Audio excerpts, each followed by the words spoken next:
¿No? Antes de iniciar estas clases, bienvenidos a la iglesia. Gracias a Dios que tenemos pues lo que es la provisión divina para poder estar en comunión con el Señor y para poder entender la palabra de Dios. Todos nosotros somos hijos de Dios y todos nosotros, antes de acercarnos al trono de la gracia, tenemos la provisión de la confesión de nuestros pecados. Cada uno de nosotros es sacerdote del Dios Altísimo. Nosotros somos nación santa, pueblo escogido para anunciar las virtudes del que nos llamó de las tinieblas a su luz admirable. Entonces tenemos esa provisión dada a los hijos de Dios que se encuentra en 1 de Juan 1:9 y que nos dice: si confesamos nuestros pecados, Dios es fiel y justo para perdonarnos nuestros pecados y limpiarnos de toda maldad. En el momento que nosotros hacemos uso de la confesión, estamos llenos del Espíritu Santo y podemos entender toda la información espiritual. Ahora, normalmente nosotros debemos caminar en el Espíritu, porque esa es la vida espiritual, esa es la vida cristiana. O sea que cuando nosotros pecamos, nosotros debemos confesar en la intimidad de nuestra alma nuestros pecados a Dios, nuestro Padre, para estar caminando en el Espíritu. En la carne no podemos agradar a Dios. Todos nosotros tenemos un Padre humano y tenemos un Padre divino, que es Dios Padre, nuestro Padre celestial. Y es a través de la provisión de la gracia que nosotros hemos nacido de nuevo espiritualmente por medio de la fe en el Señor Jesucristo. Entonces, ahora tenemos la oportunidad de recibir la información espiritual para nuestro crecimiento espiritual y para poder producir las obras de bien divino que Dios preparó de antemano para que anduviéramos en ella, como nos dice la palabra de Dios. Entonces vamos a tomar un minutito para hacer uso de esa provisión divina y después de esto le damos inicio a esta clase.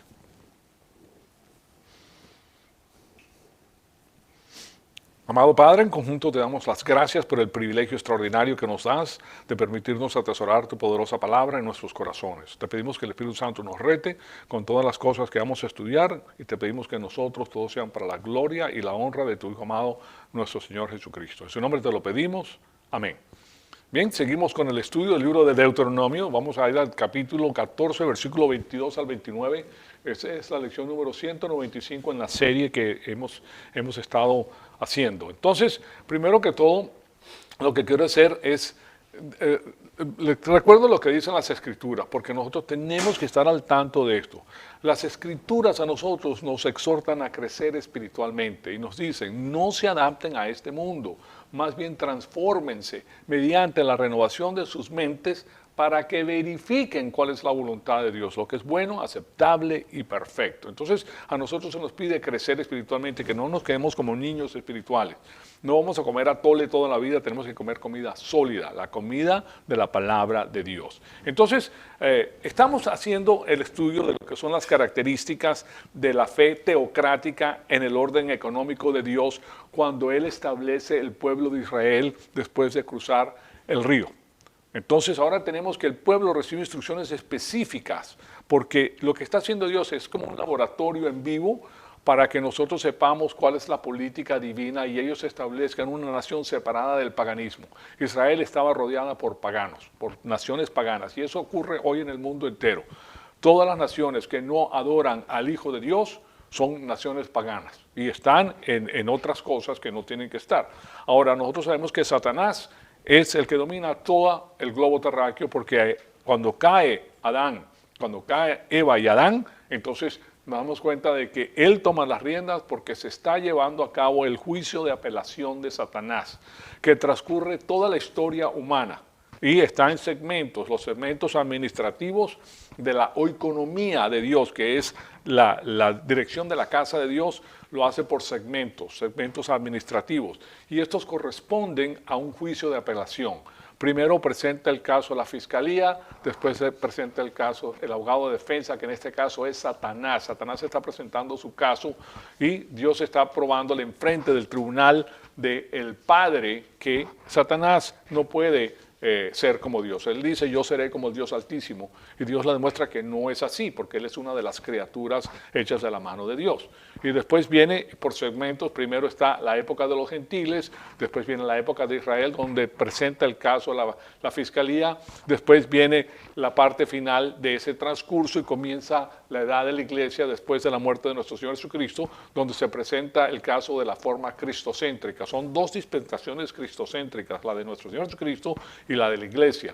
Después de esto viene el abogado defensor, que ya no tiene caso para presentar, y ahí es donde comienza el periodo de la tribulación, Son 7 años de tribulación que han sido predichas pues en el Antiguo Testamento, en las cuales Satanás pierde los estribos y lo que hace es tratar de destruir el mundo entero, y después de eso vienen los argumentos de cierre del plan de Dios, en los cuales el Señor Jesucristo, que es el Mesías de Israel, regresa a gobernar la faz de la tierra por 1000 años, y finalmente Satanás es soltado y él trata de nuevo de hacer desastres en la faz de la tierra, pero inmediatamente es aprendido y es echado al lago de fuego. Todavía el lago de fuego no existe, eso va a ser una cosa que va a existir posteriormente. Lo que existe es un estado de prisión para estos ángeles caídos. Entonces, menos en este momento porque Satanás está presentando su caso y él va a hacer todo lo posible para desmentir a Dios, para que la gente crea que Dios es mentiroso y que Dios es injusto, porque el primer argumento que él expone es: ¿cómo puede ser posible que un Dios justo mande a sus criaturas al lago de fuego?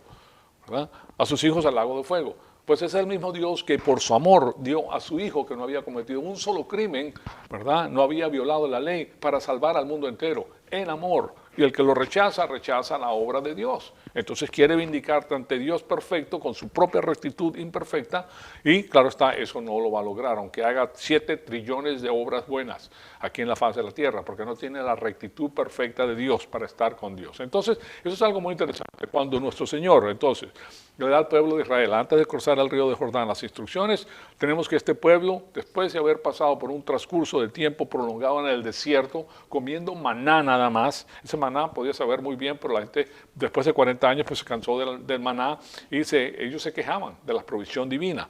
Pero era lo que Dios estaba haciendo para que en la mente de ellos echaran a un lado lo que comían en Egipto, que venía del paganismo. Ellos comían todo tipo de comida porque no tenían dinero, eran los esclavos. Fíjense en esto, eran los esclavos, sí podían alinear muy bien la comida con los puerros y los ajos y las cebollas, que eran diferentes, ¿cómo se llama?, vegetales que tienen un sabor muy sabroso, ¿verdad? Y los alineaban con todo tipo de cosas, con ají, le ponían chile a la comida, todo eso lo hacían ellos en Egipto. Pero después de esto, en el desierto, él elimina esa dieta, y después cuando entran ya a poseer la tierra, entonces le dan las instrucciones específicas de la comida que podían comer y la que no podían comer, porque era un asunto que tenía que ver con su ética, tenía que ver con lo que era Israel separado del mundo, y eso tenía que ver con su religión, tenía que ver con lo que Dios había propuesto para ellos. Entonces, hemos visto esas características de la fe teocéntrica en el orden económico de Dios. Ahora vamos a entrar pues en el asunto de Deuteronomio 14 del 29 en adelante, y aquí les pongo en la pantalla lo que dice, porque de ahí vamos a partir. Y está hablando ahora del sistema que utilizaba Dios. Recuérdense que el que le da el terreno a ese pueblo es Dios, y se lo da por tribus. Esas tribus tenían que permanecer en la tribu en el transcurso de los años, y por eso tenían los años de jubileo. En el 50 año, el 50º año, regresaba a la tierra que tenía esa familia a la familia. Ellas no podían perder, sí la podían vender en caso de emergencia, que habían perdido su dinero, o si se metieron en sinvergüencerías, o lo que sea, la podían vender a otra persona. Pero al final de ese periodo de tiempo tenía que revertir de nuevo a las personas que la tenían originalmente, que era la familia esa, y esos récords estaban escritos pues en el lugar de los récords. Entonces, si ellos vendían una parcela de terreno y faltaban 5 años para el día de jubileo, como comprenderán, valía menos el terreno de lo que hubiera costado si lo vendieron 40 años antes del jubileo, porque tenían 40 años de uso de la tierra para la producción que ellos quisieran. Entonces, claro está, Dios en su economía hace las cosas de esa manera. 2 cosas van a notar: que no habían impuestos sobre lo que se vende, como lo tenemos aquí en los Estados Unidos, ¿verdad? Que tú compras cualquier cosa y te ponen aquí 8.25% de impuestos sobre lo que compras. Y segundo, que hay impuestos sobre la renta, sobre la propiedad privada. Si tú tienes propiedad, si tienes una casa, esa casa nunca va a ser tuya por completo, porque siempre vas a tener que pagar impuestos. Si tienes una casa de un valor aproximado de $100,000, $150,000, tú vas a pagar $3,000 y pico al año de impuestos. Y si no los pagas, adivina qué pasa, te quitan la casa. Entonces siempre vas a tener que pagar esos impuestos. O sea que por lo menos una renta de $250 al gobierno por hacer nada. O sea que, y eso no es permisible pues en la ley de Dios. Lo que sí había eran impuestos sobre lo que la persona se ganaba, sobre su trabajo. Y el impuesto era lo que nosotros conocemos hoy en día como el diezmo, ¿verdad? Habían tres diezmos habían. Pero ese diezmo tenía que ver con los impuestos sobre la renta, tasación, el income tax, como le dicen aquí. Era la manera en que todo el mundo pagaba el 10% de lo que producía. Y el motivo por el cual se hacía era porque Dios se los había dado a ellos, Dios les había dado la tierra, Dios les había dado todo, pero ellos tenían que hacer esto para la manutención de los levitas y la manutención del ejército, la manutención de todas las cosas que ellos tenían. Y además de eso tenían otros 2 diezmos, cada 3 años habían diezmos. Y después de eso habían las contribuciones voluntarias que eran solamente para los creyentes judíos. Los otros eran para el creyente y para el incrédulo. Y cuando se habla, por ejemplo, en Malaquías de los diezmos que le están robando a Dios, se refería a los impuestos que tenían que pagar al gobierno, señoras y señores. Eso no pertenece a la iglesia, que el diezmo, y si no le das el diezmo a la iglesia, le estás robando a Dios. No, señor. Aquí, en el transcurso de la iglesia, todo lo que tú ofrendas es volitivo, porque tú quisiste ofrendar. Porque te salió del corazón, porque ya como una persona que está creciendo espiritualmente conoce que el evangelio de la salvación tiene que predicarse y se requiere capital, pues estamos en el mundo y las cosas requieren dinero. ¿Se dan cuenta? Las luces requieren que se paguen. Todo lo que hay tiene que pagarse.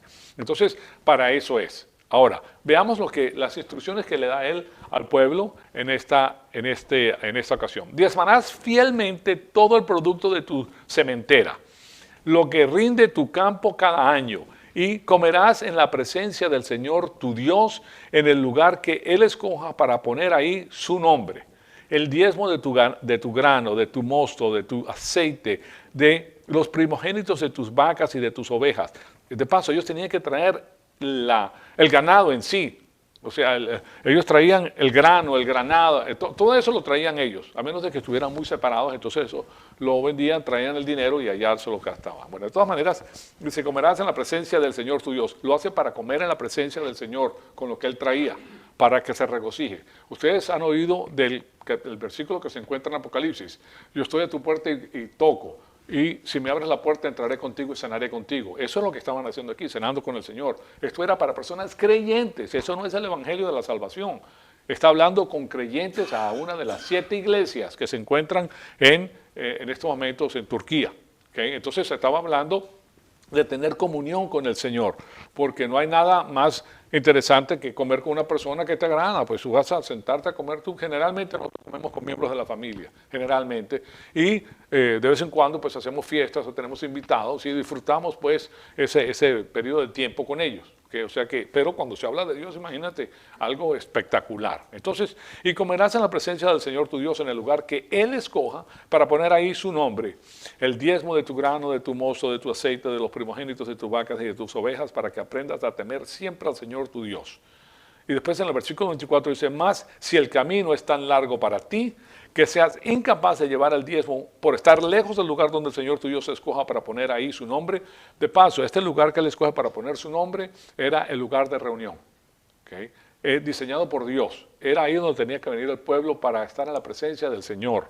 Ahora, nosotros en la iglesia no tenemos tal lugar. La iglesia no es tal lugar. La iglesia es un lugar, como una escuela o como una embajada, donde los embajadores de Dios reciben las instrucciones divinas mientras están aquí en el sistema cósmico. Nosotros somos los extranjeros en el sistema cósmico. Nosotros ya no somos de aquí, nuestra ciudadanía es del cielo.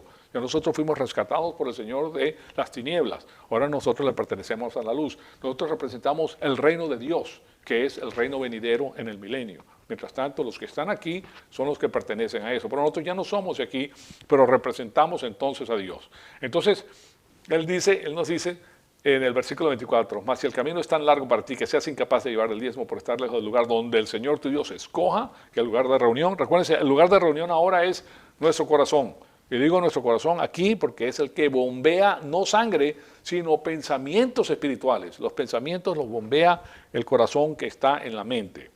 ¿Okay? Y siempre utiliza la Biblia los órganos vitales para que nosotros entendamos el proceso que se ocupa, pues. Y el proceso que se ocupa es bombear los pensamientos para que esos pensamientos sean los que guíen tu vida. Pues bien, entonces el versículo 25 dice, entonces lo cambiarás por dinero, atarás el dinero a tu mano e irás al lugar que el Señor tu Dios escoja. Tiene que ser el lugar que Dios escogía. Finalmente llegó a ser el tabernáculo y finalmente llega a ser el templo. Pero antes, recién ahora están poblando a esa zona, entonces tenía lugares diferentes para que el pueblo fuera e hiciera esto. Entonces, y después dice, y podrás gastar, fíjense en esto, podrás gastar el dinero en todo lo que tu corazón apetezca. Fíjate, es el diezmo de las cosas, estamos hablando del diezmo, pero él está diciendo que puedes en vacas o ovejas, en vino o sidra.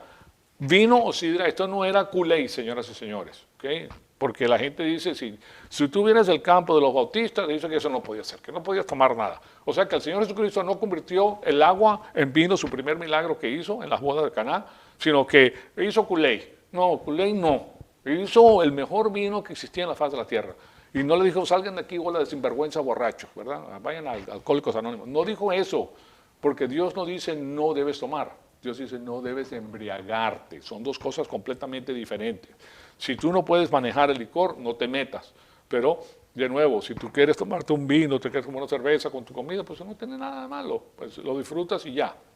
Entonces, o en cualquier otra cosa que tu corazón desee. Ahí comerás en presencia del Señor tu Dios y te alegrarás tú y tu casa en la presencia del Señor. Claro, es como una fiesta. Entonces, al fin de cada tercer año, fíjense, aquí viene otro diezmo, sacarás todo el diezmo de tus productos de aquel año y lo depositarás en tus ciudades.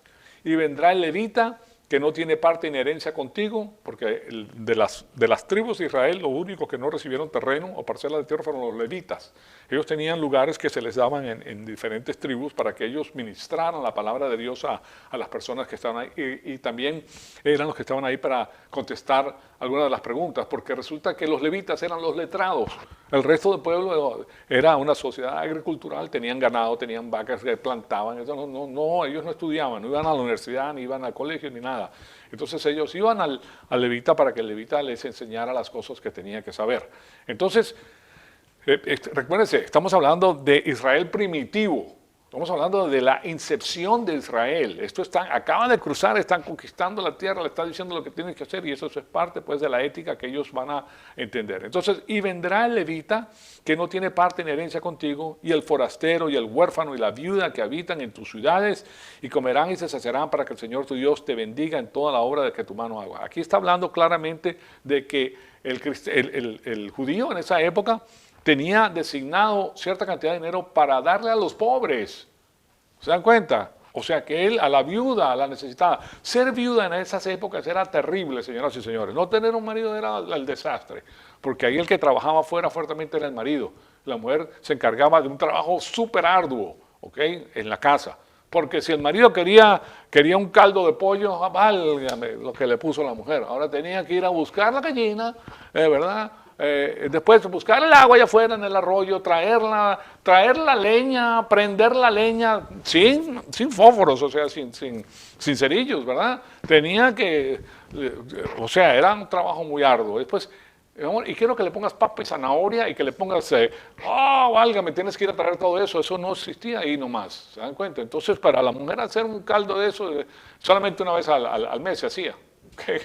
O sea, porque tenía una serie de cosas que hacer dentro de la casa. No tenía lavadora ni tenía secadora, señoras y señores. Okay. Sí, pueden ver, no había luz, o sea que ahí solamente se trabajaba mediodía. Okay. Mediodía, de 6 a 6. Mientras había sol, había trabajo. Mientras no, ya después de eso ya no se hacía mucho, ¿verdad? Bueno, entonces, todo eso lo tenemos que tener en mente, y estas reuniones eran reuniones espectaculares para ellos, porque iban a darle las gracias al Señor por todo lo que tenían. Entonces, como puede ver, el capítulo 14 nos ofrece las implicaciones culturales, entonces, de los 10 mandamientos. De nuevo les digo, los 10 mandamientos pertenecen a Israel, pero son parte de la palabra de Dios, y algunos de los preceptos que se encuentran en los 10 mandamientos y parte de la ley que la palabra de Dios diseña como parte de la edad de la iglesia son ejecutables, pero parte de la ley no es ejecutable durante el transcurso de la edad de la iglesia. Pero como les he enseñado a ustedes, la ley mosaica protege la libertad de una nación, protege primero que todo la vida humana, como sándwich. Yo les enseñé el quiasmo, ¿verdad? El quiasmo viene de la letra ki del griego y es escrito como una X, y en esa X pues tienes de esta manera tienes el primero y segundo mandamiento en la parte de abajo, el 10º mandamiento, el 3er mandamiento, el 9º mandamiento, el 7º mandamiento, así sucesivamente, el 3er mandamiento, 7º mandamiento, y eso protegía la vida humana en el medio. En el medio estaba la vida humana y eso se protegía con la familia, el matrimonio que era sagrado, la mano de obra, toda la ley mosaica protege toda la estructura económica de un país y la prosperidad, garantiza la prosperidad de una nación. ¿Okay? ¿Por qué? Porque está diseñada de esa forma. Entonces sirve hoy en día para aquellas naciones que se apegan a la ley mosaica como parte de su procedimiento gubernativo, entonces van a tener éxito, porque eso garantiza éxito. Recuérdense que cuando salen las personas de Egipto, vienen con una mentalidad de esclavos. Pasan 40 años en el desierto que se va borrando esa mentalidad, pero de todas maneras los padres le enseñaban cierta manera de comportarse, pero Dios tenía que borrar eso de sus mentes porque a libertad los ha llamado Cristo. Es el mismo Cristo en esa época que el Cristo que tenemos nosotros, porque Jesucristo es el Mesías, Jesucristo siempre ha existido, Jesucristo es Dios desde la eternidad pasada, ahora que vino en el lugar apropiado, en el momento apropiado para hacerse hombre, pero Él es Dios, Jesucristo es Dios, ese es el Dios de los ejércitos de Israel. Entonces, Él les enseñaba todo esto.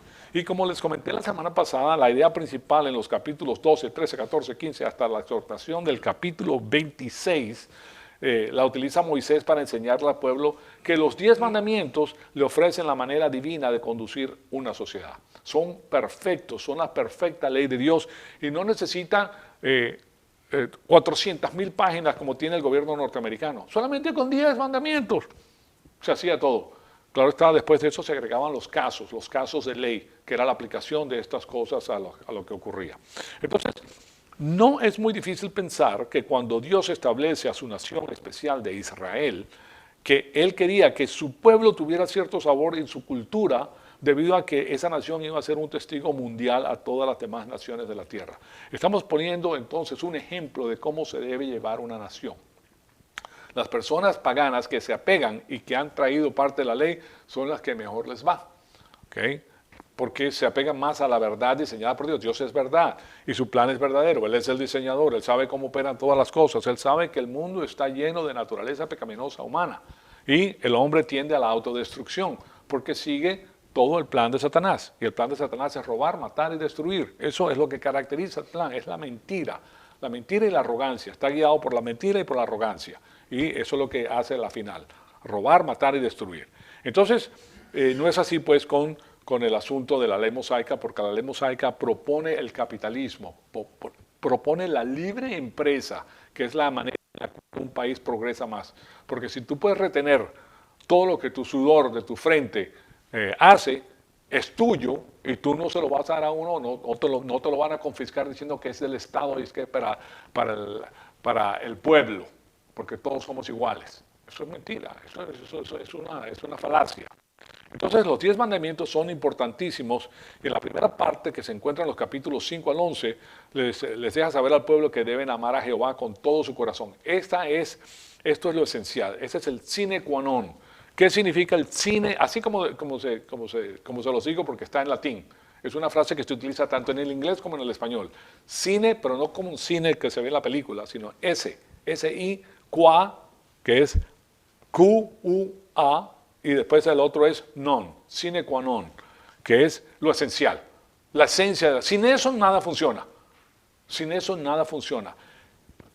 ¿Qué le está diciendo al pueblo de Israel? Que si en el amor del corazón del pueblo por su Dios, nada va a funcionar. Tienen que amar al Señor su Dios con todo su corazón, con toda su alma y con toda su fuerza. Adivinen qué sucede cuando nosotros conocemos a la palabra de Dios. Vamos a amar a nuestro Señor con todo nuestro corazón, con toda nuestra alma y con toda nuestra fuerza. Porque Él es perfecto, lo vamos a amar. No, o sea, si lo conoces, lo vas a amar. ¿Okay? Y si lo amas, tú vas a hacer lo que Él quiera. Porque tú sabes que Él es perfecto, Él te ama, Él te da todo, Él te da la fuerza para trabajar, Él te da la inteligencia, Él te ha dado dones para que tú puedas ganarte la vida, Él te ha dado dones espirituales. Todo lo que tú tienes te lo da Él, te lo proporciona Él, y para que tú lo disfrutes. Y además de eso te da la mente por medio de la cual puedes adquirir la capacidad para disfrutar todo lo que Él te da.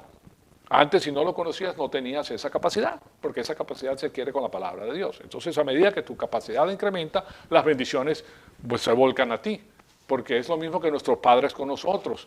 Si tú tienes un niño de 3 años, si tú tienes la capacidad de regalarle un Mercedes-Benz, tú no se lo vas a regalar, ¿Por qué? Porque tiene 3 años. ¿Qué va a hacer? Va a jugar a la casita con el Mercedes, ¿verdad? Tienes que esperar a que llegue a cierto nivel, que se madure. Entonces, si tienes el dinero, pues se lo das. De otra manera, no se lo vas a dar. Lo mismo pasa con el Señor. Él no nos puede bendecir más allá de nuestra capacidad, porque si lo hace, nos enloquecemos. Así de simple. No sabemos qué hacer con eso. O sea, ¿qué significa eso? Que si te ganas la lotería y no has llegado a nivel de madurez espiritual, ¿quién te está bendiciendo? No Dios, Satanás, porque Satanás sí te da sin que tú tengas capacidad. Eso es, él es especialista en eso. ¿Okay? Entonces, sí te puede bendecir Satanás en la faz de la tierra, pero te garantizo que te roba la segunda herencia. Te roba la segunda herencia que es eterna.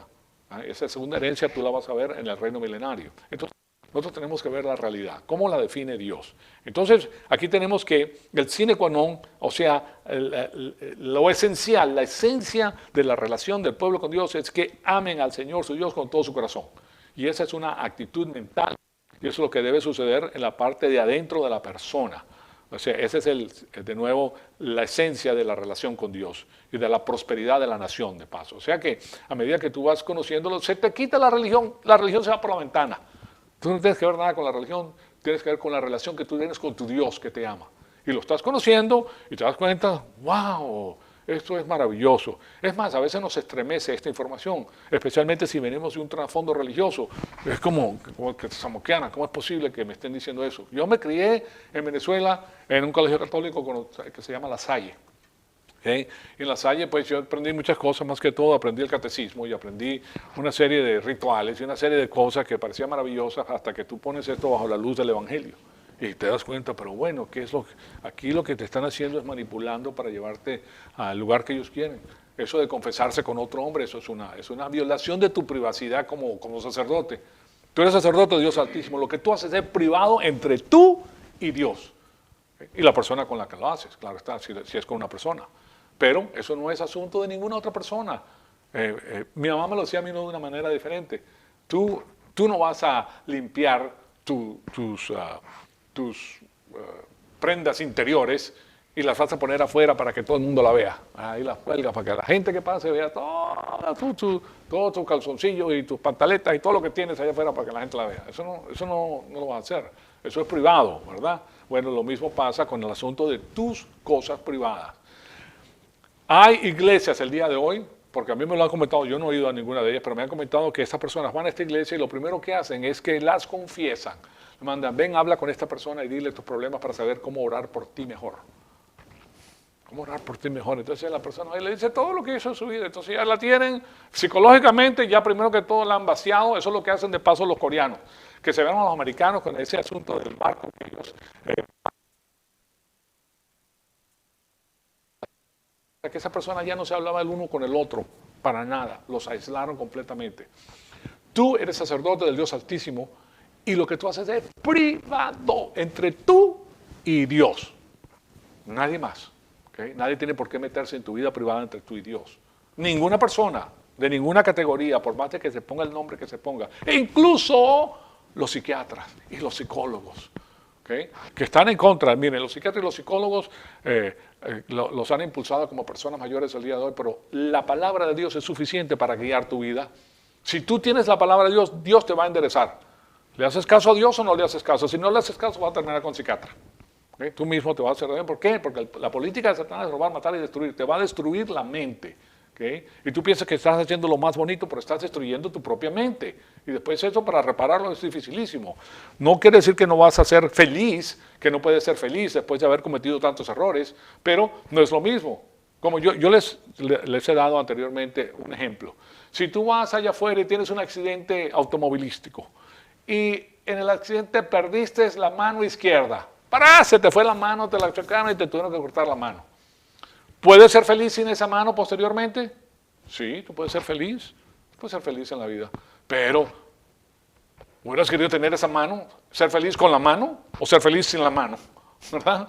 Claro que con la mano, porque imagínate, con una sola mano es muy difícil. ¿Se dan cuenta? Y lo mismo pasa si nosotros hacemos tanto daño, sí puedes ser feliz, pero ya hay ciertas cosas que no tienen lo que tenían anteriormente. Porque ya tú los destruiste a través de tus propias malas decisiones, nadie te olvidó. Y eso termina dándote problemas mentales también. Pero si tú tienes la palabra de Dios que te guía, tu Padre que te ama, que te dice, haz esto, esto y esto, y yo te voy a bendecir. Todo lo que tu mano toque, yo lo bendeciré, te dice el Señor. Entonces ya tienes algo diferente. Pero no necesitas a alguien de fuera que te diga las cosas, porque tú tienes la palabra de Dios que es para todos nosotros. Por escrito. El único que lo pone por escrito. ¿Okay? Bueno, entonces les quiero dar unos 6 ejemplos de las cosas que yo he visto personalmente a medida que enseño pues la palabra de Dios. Y se las di la vez pasada, pero yo sé que la memoria de ustedes es excelente, entonces lo voy a repetir solamente un poquito de ello para que refrescarles la memoria. Generalmente cuando estoy fuera de la iglesia y le enseño a ciertas personas ciertas cosas, pues a ellos les molesta, aún los cristianos, les molesta lo que les digo. ¿Pero por qué? Bueno, ya les voy a decir el por qué. Y les enseñé 6 ejemplos del por qué sucede, pues. Que cuando tratas de explicar las implicaciones culturales de la Biblia, a veces molesta mucho a los creyentes, y eso incluye a las congregaciones eclesiásticas evangélicas, ¿okay? Incluye a todos los creyentes, porque cada uno tiene su punto diferente. Y claro está, hay personas que son cristianas y claro está, tienen su propia profesión, pero ellos abrazan su profesión con más vigor que cualquier otra cosa. Entonces, vemos, por ejemplo, les di el ejemplo del biólogo, cuando enseño el asunto de la creación, comenzando con Génesis 1, que nos deja saber que Dios creó las cosas según su género y que esos géneros son límites o fronteras donde puede haber variación. Y les di el ejemplo de que un perro no produce gatos, ¿okay? Un perro no produce jirafas, un perro no produce pájaros, un perro produce perros. Y hay combinaciones de genes que hacen que de un perro, el original, de que estaba el perro y la perra originales que estaban en el arca de Noé, de ahí salieron todos los diferentes perros, grandes y pequeños, ¿okay? Chihuahuas y rintintín y compañía. O sea, estamos hablando de toda clase de perros, porque los genes producen diferentes personas, diferentes perros. Así como las personas son diferentes, todos venimos de Adán y Eva, y fíjense que aquí no hay ninguno igual, ¿verdad? Todos somos diferentes y vienen de la misma textura genética. Entonces, las variaciones son muchas, pero nosotros no vamos a cambiar de seres humanos a chimpancés, ni al revés tampoco. ¿Okay? Nada de eso. No me digan acerca de su exnovio o su exnovia que era un chimpancé, ¿no? Porque eso no. Eso ya son cosas diferentes. O que era, no, el novio que tenía era un burro. No, señor, eso no cambia de género, ¿ok? Entonces, aquí yo les comenté que destruye totalmente la filosofía neodarwiniana que forma el núcleo de toda la profesión de la biología en los Estados Unidos y en el mundo, porque él propone que se pueden haber cambios de una cosa a otra que no puede ser, porque Dios ha puesto límites. O sea que crea una gran tensión entre lo que dice la Biblia y lo que ha estudiado pues, en sus clases en las cuales se doctoró. Llegó a ser doctor en ese campo. Y entonces todo lo que aprendió y todo el tiempo que duró haciendo eso, viene y lee la Biblia y le desmiente eso. Y la Biblia lo puede comprobar. Mañana vamos a terminar el estudio que estamos haciendo acerca del reino venidero, que es un estudio espectacular. Ya lo vamos a, mañana lo terminamos. De ahí voy a comenzar con la creación en 7 días. Y todo lo que miren, es la parte más dañina para la cristiandad que existe el día de hoy. Porque con eso le han cambiado la mente a millones y millones de jóvenes que oyen la palabra de Dios y no la creen, porque ellos creen que eso es una conjetura y es que creen que es algo ficticio. Pero yo les voy a demostrar con lujo de detalles que es de 7 días la creación, que la Tierra no tiene 4 billones de años. ¿Okay? Ni que los dinosaurios tienen 70.000 años, ¿verdad? O 70 millones, tú estabas ahí, ¿verdad? Sí, sí. 70 millones de años. Eso es lo que dicen los. Correcto. No, yo te digo pues porque estamos hablando del mismo tema. Hay especies de dinosaurios que tienen 475 millones de años. 475 millones de años. ¿Okay? Es lo mismo que sí, es lo mismo que los biólogos del día de hoy que dicen eso, pues, que proponen esas cosas, ¿verdad?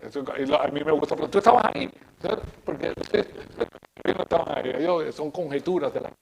Entonces, eso destruye pues totalmente eso. Segundo ejemplo que tiene que ver con el geólogo histórico. Yo les di una clase tremenda de la ciencia y la Biblia, ¿verdad? Y la geología histórica pues es pura conjetura, porque ninguno de ellos estaban ahí. Cuando tú tiras el reloj 100 billones de años atrás, tú no estabas ahí, ¿para qué vas a inventar que había otra persona, no había nadie. Entonces, ¿cómo sabes lo que pasó? Bueno, yo me imagino porque históricamente nosotros hacemos estudios y llegamos a esa conclusión. Pero si no lo puedes comprobar en un laboratorio, entonces no es una verdadera ciencia, no es sostenible. Entonces tú tienes tu conjetura, yo tengo la mía, pero la mía viene de la Biblia que te dice cómo sucedió el asunto. ¿Se dan cuenta? Entonces, eso es lo que ocurre, que con ese geólogo histórico que ve las restricciones de la edad de la Tierra en la Biblia, porque la Biblia restringe el tiempo. La Biblia dice que fue construida en 7 días. ¿Okay? Y adivinen qué pasó. Primero hizo la Tierra y después hizo el universo. ¿Cómo la ven? Sí, ellos lo ven al revés. Y eso se lo voy a demostrar yo con ese estudio que les voy a hacer. O sea, no, yo les voy a dar lujo de detalle, pero ustedes se den cuenta que lo que les estoy diciendo es verdadero. Y los mismos, estos científicos, no pueden desmentir eso. No lo pueden desmentir. O sea, tiene demasiada lógica, porque Dios lo hace de una manera que lo tenga. Bueno, entonces, eso crea una tensión desagradable, profunda, debido a que los pone en contra de todos sus contemporáneos. Porque ellos son los que, ustedes se comprenderán que son los sabios. Destruiré la sabiduría de los sabios y confundiré el entendimiento de los entendidos, dice la palabra de Dios. Porque ellos creen que son la maravilla, que están por arriba y que ellos te dicen lo que ha sucedido. Pues, esos son los videntes de la época moderna. Son videntes porque ellos vieron hacia atrás, ¿no? Hace 250 millones de años. Me llegó la onda y me dijeron que eso fue lo que sucedió. Tú no estabas ahí, ¿okay? Que son ciudadanos de Mensópolis, pero bueno, las personas lo siguen. Bueno, después de eso vemos el ejemplo de un matemático cuando es confrontado con el hecho de que en la Biblia Dios es 3 personas en uno, ¿verdad? Y que las distinciones matemáticas son parte de la misma deidad, esas distinciones matemáticas, entonces comprueba que la matemática no llega a ser una creación arbitraria de un teorema en la mente de los matemáticos, sino la razón del por qué nuestras mentes cuando expresan la matemática lo hacen debido a que Dios mismo es un matemático. ¿Okay? Nosotros simplemente tenemos como un radar que nos permite entender lo que se nos está diciendo. De otra manera, ¿cómo lo puedes entender? Si Dios es el que te puso la capacidad para entender. Hay algo que recibe la información de tu corazón para entender. Y eso tiene que tener matemática adentro para poder entender la matemática, porque de otra manera no lo vas a entender. Entonces, Él ha creado el universo con estructuras matemáticas. Otro problema.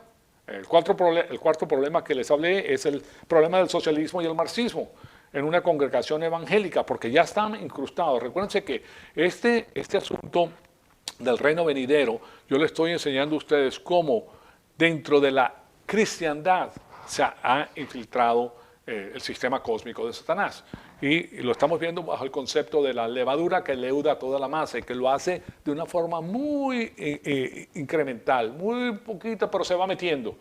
Y les dije cómo funcionaba con la dialéctica y que funcionaba también con el asunto de las proposiciones que se hacían por un lado y las contraproposiciones y llegar a una síntesis. O sea, todo eso que les digo es el sistema que utilizan para hacer el cambio. ¿Okay? Y esos cambios vienen muy paulatinamente, pero vienen. ¿Okay? Y son cambios que se demoran años. No puede hacerse en la misma generación, tiene que hacerse por años. Tienes que inculcar a una generación para inculcar a otra, y las generaciones vienen con cambios. Y si el país no se apega a la palabra de Dios, se lo lleva. Se lo lleva. ¿Okay? Así, como decía, lo llevan los changos. ¿Okay? Porque ahí no hay otra. ¿Por qué? Porque no pueden con qué enfrentarse con esa situación. ¿Verdad? No tienes, ¿dónde está tu información que puede echar abajo lo que te están diciendo? No la tienes. Y lo que ha hecho más daño en los Estados Unidos, de nuevo, es ese asunto de la creación. El asunto de la creación enseñado en los colegios ha destruido lo que es la cristiandad, junto con el hecho de que han quitado los 10 mandamientos de las escuelas y todo eso. Bueno, de todas maneras es muy interesante. Aquí vemos que, ese ejemplo es de un abogado que viene a la Biblia como un documento contractual que tiene que ser interpretado literalmente y que está hablando acerca del hecho de que la ley no es lo que produce el hombre, en vez de eso debe ser una expresión de la santidad de Dios conocida en nuestra conciencia de Dios y en la revelación bíblica, porque Dios es justo, Jesucristo es el justo y el que justifica, y para ser justo tienes que tener leyes justas. ¿Se dan cuenta? Entonces el hombre inventa, pero ya tiene dentro de él esa justicia interna y va proponiendo leyes, pero claro está, con la naturaleza pecaminosa y con lo que le conviene al hombre pueden ir cambiando. Y eso es lo que hacen precisamente los tiranos. Lo primero que hacen hoy en día, porque han aprendido a través del tiempo, que ya no lo tienen que hacer con balas y con guerra. Simplemente ahora subes y comienzas a cambiar las leyes del país. Y lo que antes era legítimo ahora no lo es. Entonces, si tú haces esto, tú estás violando la ley y vas a la cárcel. ¿Por qué? Porque estás violando la ley. ¿Se dan cuenta? Eso es lo que están haciendo. Hoy en día eso es lo que hacen. Te cambian la ley y ahora tú eres la persona que está violando la ley. Y eso es algo pues muy interesante. Y finalmente el último ejemplo es el del teólogo de todas las cosas, pues que básicamente duda la autoridad de la Escritura, y cuando enseñamos que la Biblia afirma que es infalible, eso incomoda a estas personas. Esto ha sucedido y está sucediendo el día de hoy en los seminarios teológicos, señoras y señores. Yo les comenté que en los seminarios teológicos tú no tienes que saber la verdad, tú solamente tienes que saber cómo respaldar lo que tú has investigado, utilizando el sistema Turubian, que es las citas. Si tú vas a proponer una tesis, tú tienes que tener suficiente información de personas previas que pasaron y escribieron del asunto. Y tú puedes encontrar que han escrito acerca del asunto 30 personas, y con tal de que tú vayas y tú pongas el nombre de la persona, el nombre del libro y qué fue lo que escribió, ya estás bien, ya presentaste tu caso. Y les comenté el por qué. Porque estas universidades el día de hoy, estos seminarios, pues requieren dinero como todas las personas, tienen profesores que se les tiene que pagar para que ellos puedan enseñar. Entonces ellos admiten personas de todas las religiones cristianas, o sea, de todas las denominaciones, y ustedes saben que en las denominaciones, pues todo el mundo piensa diferente, cada quien tiene un punto de vista diferente, y se forma una smorgasbord, como dicen aquí, que es una mezcolanza. Entonces ellos no se van en contra de ninguno de las personas para decirles la verdad como está en la Biblia, porque no les conviene, porque entonces si una iglesia te mandó 20 estudiantes y la iglesia tiene un punto de vista diferente al que tiene estas personas aquí, tú no te vas a decir en contra de las 20 personas porque se te van. Si se te van, pues perdiste, imagínate, ahí le llaman tuition, ¿cómo se dice en español tuition? Lo que se paga mensualmente para ir al colegio, ¿verdad? La matrícula y sí, los pagos. Entonces, ¿perdón? La colegiatura, gracias, la colegiatura. Claro, se van. Entonces, no le conviene al presidente del seminario que se le vaya. Entonces, sota voz, calladito, tú solamente haces esto, y si están bien documentados, sales con A del curso, pero no aprendiste nada. Y lo que pasa con los estudiantes es que escuchan eso, que se puede perder la salvación, que no se puede perder la salvación, que fulano de tal, que mengano de tal. Y entonces ya a la final dicen, bueno, ¿qué? Me quedé loco, entré aquí y salí peor de lo que vine, porque ahora sí, yo no creo en nada, ¿verdad? Aquí cada quien opina lo que le da la gana. ¿Okay? Pero salí con A. ¿Se dan cuenta? Entonces, si no estás bien formado, llegas allá y te van a confundir. Y eso es lo que ocurre. Esos son los que se están graduando ahora, que tienen iglesias. Imagínense lo que está pasando. Si esa persona tiene esa confusión y comienza a enseñarle a las personas de la iglesia, se formó el zafarrancho entonces. Cada quien piensa lo que le da la gana.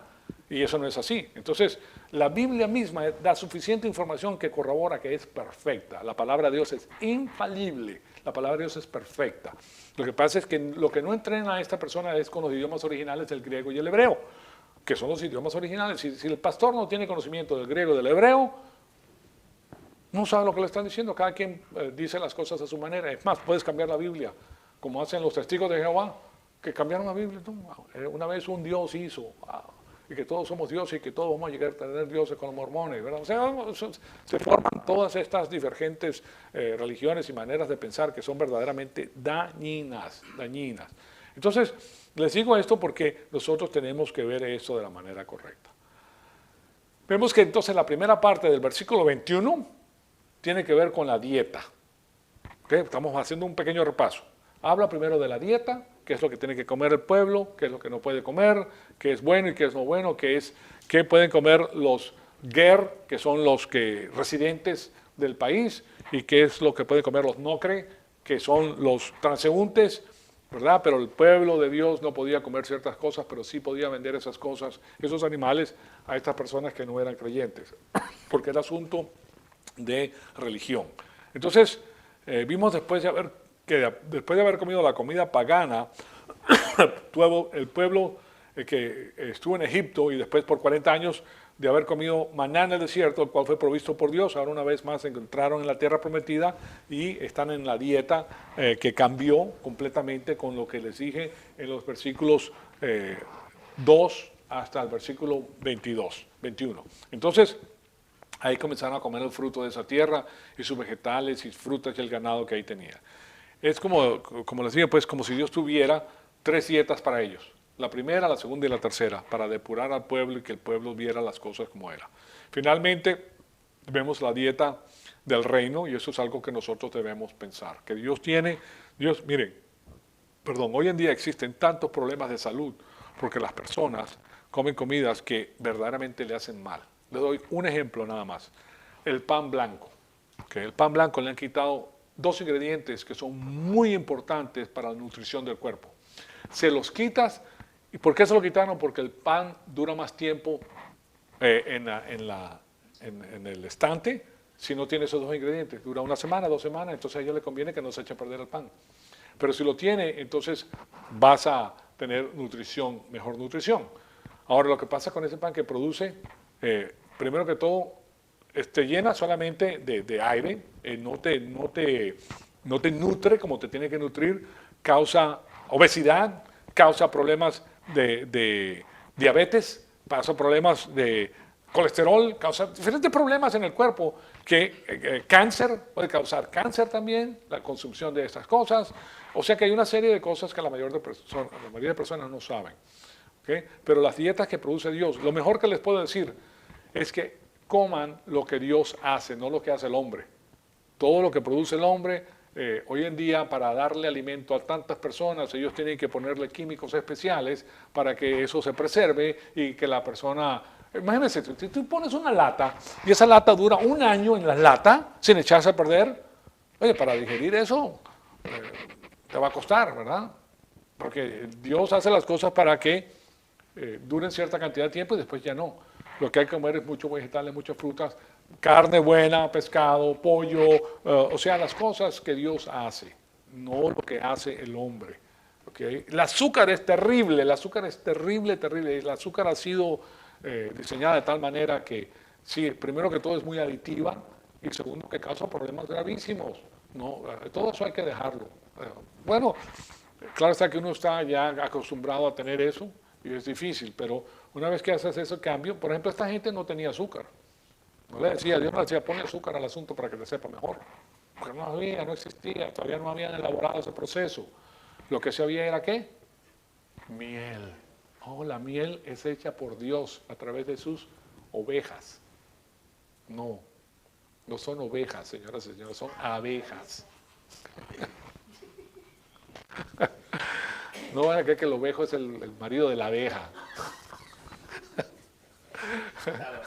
De todas maneras, les digo esto pues porque hay que comer comida sana. Lo que tú haces en tu casa, si tú haces un caldo en tu casa, con la comida que tiene que hacer, eso se va bien. Me da risa. Pero bueno, vamos a culminar ahí y vamos a comenzar. En la próxima clase les voy a dar mucha más información y les voy a hablar pues del libro de Tobit para comenzar. Amado Padre, te damos las gracias por esta oportunidad que nos has dado de escuchar tu palabra. Te pedimos que el Espíritu Santo nos siga retando, Señor amado, para seguir creciendo y para conocer todas estas cosas que son importantes para nuestra vida natural y para nuestra vida espiritual. Te pedimos que todos nosotros tenga la máxima producción espiritual para la gloria y la honra de tu Hijo amado, nuestro Señor Jesucristo.